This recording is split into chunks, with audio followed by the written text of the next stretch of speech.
ये अपनी बुराइयों को ढकने का एक बहाना है। हुँ, जब आदमी बहुत सारी बुराइयां कर देता ना तो फिर वो क्या करता, अरे भैया युग ही ऐसा है, तुमको क्या पता, यहाँ तो हुँ, ऐसा होता ही है। ऐसा नहीं हो सकता।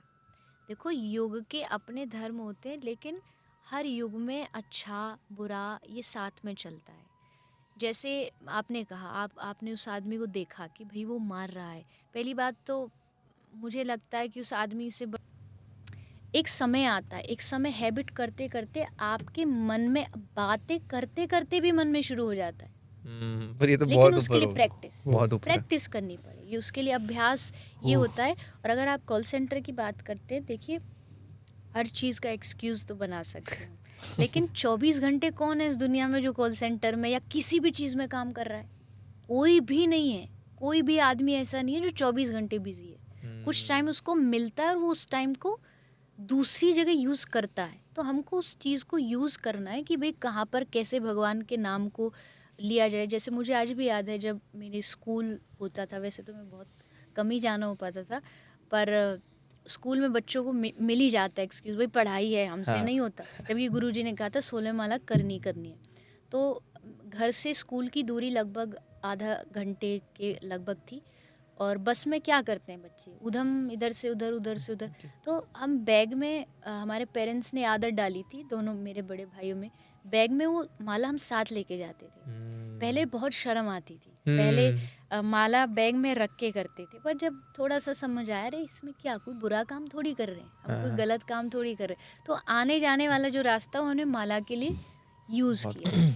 तो ये आदमी चाहे तो कर सकता है, और चाहना चाहिए। मतलब कोई भी काम आप कर रहे हो तो साथ साथ में भगवान का नाम लेते रहो। मैं इनफैक्ट राघव भी हम शुरू से ऐसे हैं, मैं अपना पर्सनल एक्सपीरियंस शेयर करता हूँ देवी जी आपसे कि हम लोग जैसे मंदिर में होते हैं तो कुछ खिला देते हैं, गरीबों का भला जी। करते हैं, कुछ फीड कर दिया, कैसे भी हेल्प कर दिया अपने हिसाब से।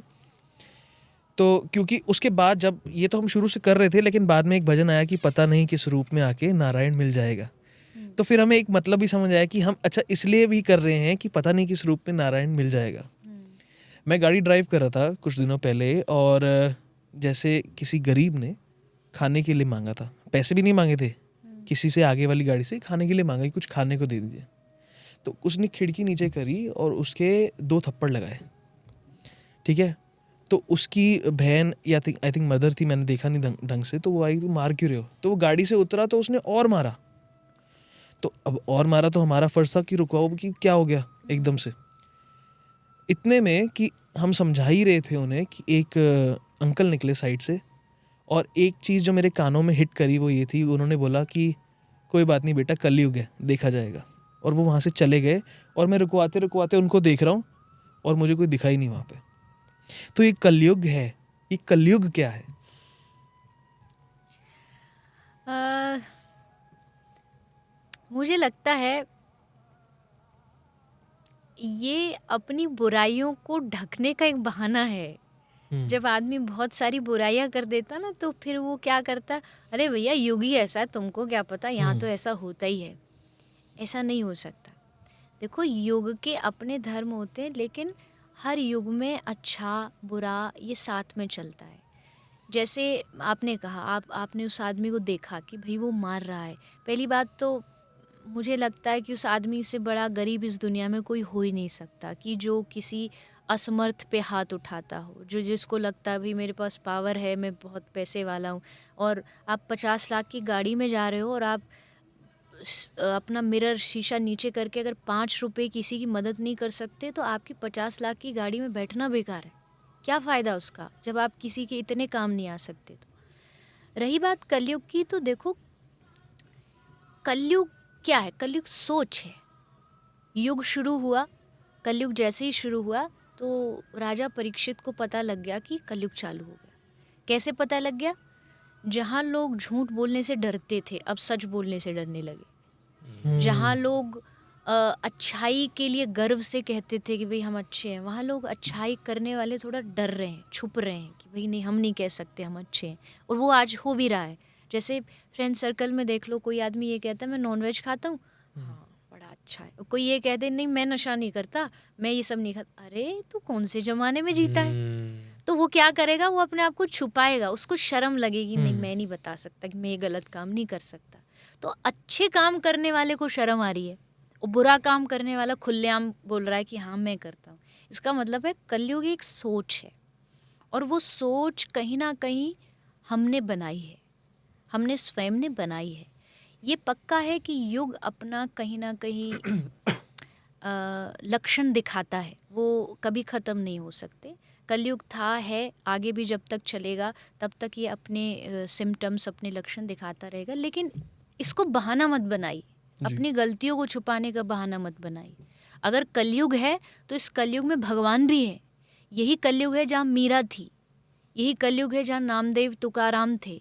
उन्होंने भगवान को 1000 बार मनाया, रिझाया, भगवान साक्षात आके उनको दर्शन दिए, वो किसी और युग के नहीं थे। तो इसका मतलब है कि आपको अपने युग के नाम से अपने आप को ढकिए मत बुराइयों को। बुराई कर रहे हो, कहो मैं कर रहा हूँ, कलयुग करा रहा, ये नहीं। कलयुग के कराने से, कहने से, परीक्षित राजा को कलयुग ने करवाया। अगर आप कथा सुने होंगे तो कलयुग परीक्षित के राजा के सर पे बैठे और उन्होंने एक संत का अपमान करवाया, क्योंकि कलयुग को लगा राजा की बुद्धि बिगाड़ता हूँ तो प्रजा बिगड़ेगी। लेकिन उसके बाद भी राजा परीक्षित जब गए संतों के पास तो उन्होंने ये नहीं कहा कि कलयुग ने कराया, उन्होंने कहा कि मैंने भूल की, अब इसका पश्चाताप भी मुझे बताओ। मेरे पास 7 दिन है, मैं 7वें दिन मरने वाला हूँ, कुछ जो मेरे कल्याण के लिए वो बताओ। तब उनको भागवत सुनाई गई, तब से भागवत शुरू हुई साप्ताहिक। तो इसका मतलब है कि अपनी गलतियों का जो बोझ है वो खुद उठाना सीखो। इसने कर दिया, युग के कारण हो गया, अरे बुराइयां हैं आजकल तो ये तो चलती, इतना तो चलता ही है, ये सब चीज़ें बहाने हैं अपने आप को गलत आदतों में डालने का। अच्छा करो और अच्छाई का अपने ऊपर क्रेडिट लो, लेकिन ऐसा बुरा करके युग के ऊपर मत डालो। पर नॉनवेज लोग खा रहे हैं, बड़ा कॉमन हो गया है शहरों में। ड्रिंक्स भी सोशल एक एलिमेंट माना जाता है कि सोशली अगर आप बैठे तो ड्रिंक करना चाहिए आपको।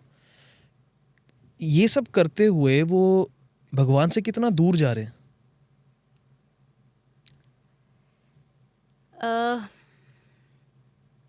एक नरसिंह मेहता जी का एक पद है, लाइन है, जिसको महात्मा गांधी जी भी बहुत गाया करते थे, बहुत प्रसिद्ध है। 2 पंक्ति हैं उसकी। वैष्णव जन तो तेरे कहिए जे, पीर पराई जाने रे।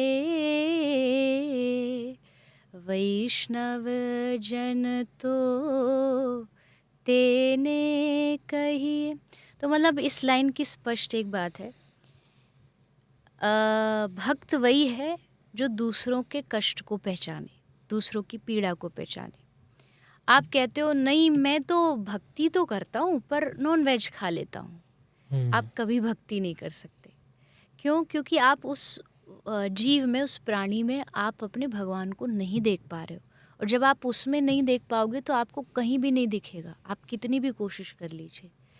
आप नशा कर रहे हो, आप अपने परिवार को नशे से परेशान कर रहे हो, और फिर आप सोच रहे हो कि आप भक्त बन सकते हो। नहीं, ये चीज़ें आपको भक्ति से दूर करती हैं, ये चीज़ें आपको अच्छाइयों से दूर करती है। कोई भी नशा करने वाला आदमी होगा वो 24 घंटे नशे के बारे में सोचेगा।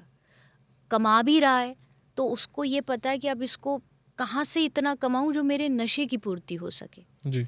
उसके लिए वो गलत काम, चोरी, घर में से पैसा छुपा के ले जाएगा। कितनी माताएं आती हैं कथाओं में हमारे पास, पति मारता है, घर से जेवर बेच दिए, ये कर दिया, वो कर दिया।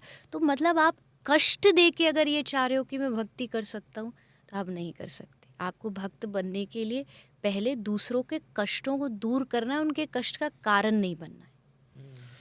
ये बात सही है कि नशों ने बहुत घर बर्बाद किए। बिल्कुल। और इसी के साथ जब खाने की पीने की बात हो ही रही है तो देवी जी, क्योंकि नवरात्रे आ रही हैं, नवरात्रों में कहते हैं कि प्याज लहसुन नहीं खाना चाहिए।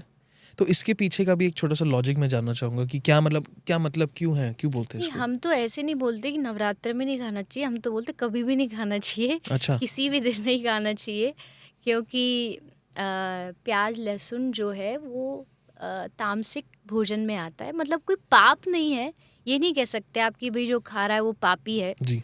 हाँ, नॉनवेज खा रहा है उसमें तो भाई किसी का हत्या है, कत्ल है, पर तामसिक भोजन में प्याज, लहसुन, बहुत ज़्यादा जो तेल मसाला होता है, ऑयली होता है, ये सब तामसिक भोजन होता है।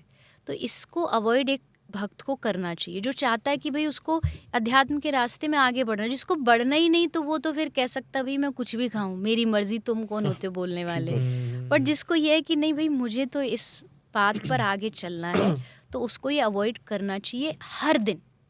कोई ऐसा इसके लिए पर्टिकुलर दिन नहीं है कि नवरात्र में आप नॉनवेज छोड़ देते हो, बाकी नेक्स्ट डे जाके फिर आप वही सब खा रहे हो, तो हाँ, आपका सही बात 9 है। दिन का किया कहाँ गया? मतलब आप इंसान 9 दिन के लिए बनते हो क्या? उसके बाद खत्म इंसानियत? तो ये तो मुझे नहीं लगता कहीं भी ठीक है। देवी जी तो फॉर्मेलिटीज हो गई। फॉर्मेलिटीज ट्यूसडे मतलब को नहीं खाना, हाँ, हनुमान जी का दिन है, ये सारा चलता रहता है। ये मैंने कहा ना, ये अपने बचाने के लोगों को कुछ चाहिए ना, एक शील्ड तैयार करते हैं, वो उनकी खुद की बनाई हुई होती है, वो कहीं लिखी नहीं होती, किसी ने बताई नहीं, वो खुद बना लेते क्योंकि उससे उनको लगता है हम बच जाएंगे। बन जाएंगे। तो ये बचाव है लोगों का और कुछ भी नहीं है। मैंने इंसान रहो तो 12 महीने रहो, इंसान बनना है तो 24 घंटे रहो, तो इसमें दिन रात घंटे और महीनों का कोई फर्क नहीं जी पड़ता। जी, मैंने देवी जी काफ़ी रिलेट किया, काफ़ी देर से मैं सुन रहा था, और काफ़ी मैं क्यों रिलेट कर पा रहा था, क्योंकि जैसे मैंने भी नॉन वेज या मैं ड्रिंक नहीं करता, तो बट मेरा जो सर्कल रहा है वो सारे, और काफ़ी उन्होंने भी मुझे हमेशा से ये चीज़, राघव क्यों, मैं जैसे जब मैं लंदन गया था तो मैं LSE में था, तो वहाँ पे हमारी जो रिसेप्शन पार्टी थी, वहाँ पे जो टीचर्स थे, वहाँ के प्रोफेसर्स थे, वहाँ का तो कल्चर ही है, तो वहाँ सब पी रहे थे, तो वहाँ भी मुझे बोला यार क्या है भाई, पीने में क्या जाता है। बट अब क्या हुआ ना, वो जितने लोग हैं अब वो मेरे साथ जाएंगे, उनको पता है कि उसने पीना ही नहीं है, तो ना अब उनका नज़रिया बदल गया। तो मुझे लगता है जैसे आजकल, बिकॉज मेरे से कई लोग पूछते हैं कि ऐसे क्यों, तो मुझे लगता है कि एक सोशल प्रेशर में नहीं फील करना, रादर खुद को ऊपर फील करना है। बिल्कुल। प्रेशर में आके ना बंदा सोचता है यार चल यार ये कह रहा है कि यार चल एक टेस्ट के, बिकॉज मेरे फ्रेंड है वो ऑस्ट्रेलिया गया अभी, उसने नॉनवेज शुरू कर दिया, यहाँ नहीं खाता था, वहाँ जाके शुरू कर दिया। प्रेशर जो लोगों को लेते ना यार, मैं थोड़ा हाँ। पीछे दिख रहा हूँ, जी। If I am not having a glass of wine then मैं इतना कूल नहीं हूँ, तो वो थॉट को चेंज करना मुझे लगता है एक बड़ा इज वेरी वो इंपॉर्टेंट। जरूरी है। वो मैंने कहा ना, अच्छे करने वाले लोग तो मुंह छुपा रहे हैं, हाँ, वो मुंह बुरा छुपा रहे वाले हैं, बड़े वो मुंह खुश छुपा होके रहे हैं। बता रहे हैं कि हाँ हम करते हम तो हैं, ये तुम करते, नहीं सिगरेट करते। पी रहे हैं, देख लो। और अगर एक बात मैं पहले भी बोली है कि अगर आपके दोस्त आपको ये कहते हैं कि कई बार प्रेशर ये भी होता है, मेरे लिए नहीं कर सकता, हाँ हाँ हाँ, हाँ, 100%। मेरे भाई नहीं है, लिए भाई नहीं है क्या? हाँ, ये तो बहुत होता मेरे है। लिए नहीं पी सकता, हाँ। तो अगर वो आपको प्रेशराइज करते हैं कि मेरे लिए नहीं पी सकता, तो आप भी तो बोल सकते तू हाँ। मेरे लिए नहीं छोड़ सकता। हाँ, अगर मैं तेरे लिए शुरू करूँ तो तू मेरे लिए छोड़ दे। बहुत दोस्तियां प्रेशर तो टूट जाएंगी। दोनों तरफ से है ना। हम्म, और रही बात, देखिए मुझे ऐसा लगता है कि ऐसी दोस्ती से दूर रहना चाहिए। हम ये कह ज़रूर देते हैं कि भाई ठीक है यही तो कर रहा है, हम थोड़ी ना कर रहे, पर माहौल का बहुत फ़र्क पड़ता है। वो धीरे धीरे एक ना एक दिन कोशिश करेंगे, क्योंकि वहाँ 10 लोग हैं, आप अकेले हो, वो कोशिश करेंगे कि वो नहीं चाहते कि आप उनसे अच्छे दिखो, इसलिए वो आपको अपने आप में कन्वर्ट करने की कोशिश करेंगे, और अकेला आदमी ढीला पड़ जाता है और वो धीरे धीरे उनके उसमें ढल जाता है। इसलिए वही वाली संगत का बात असर है, होता है। संगत वाइजली चूज करो, दोस्त बहुत वाइजली चूज करो, क्योंकि ये आपके अपने हाथ में होता है, ये जी, किसी जी, का जी। प्रेशर नहीं है। रिश्तेदार, रिलेटिव्स, परिवार, ये तो आपको भैया मिले हैं, रिश्तेदार तो मिले हैं, वो तो हर पार्टी में आपको बोलेंगे ये अब क्या पढ़ रहा है, कितना कमा रहा है, वो आप चेंज नहीं कर सकते, पर आप मित्र बदल सकते हो। मित्र में कोई आपको लग रहा है दोस्ती में यहाँ कहीं दाग है, तो उसको तुरंत त्याग देना चाहिए।